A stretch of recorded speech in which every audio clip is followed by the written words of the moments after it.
Jean-Jacques Rousseau, Jean-Paul Sartre, all these names of great intellectuals that you've heard about that you probably don't know very well.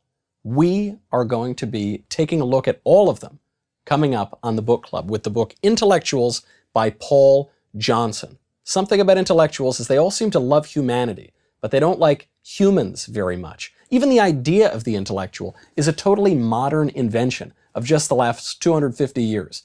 Now they dominate our culture. They've led to terrible political consequences. Why? Why are intellectuals so terrible?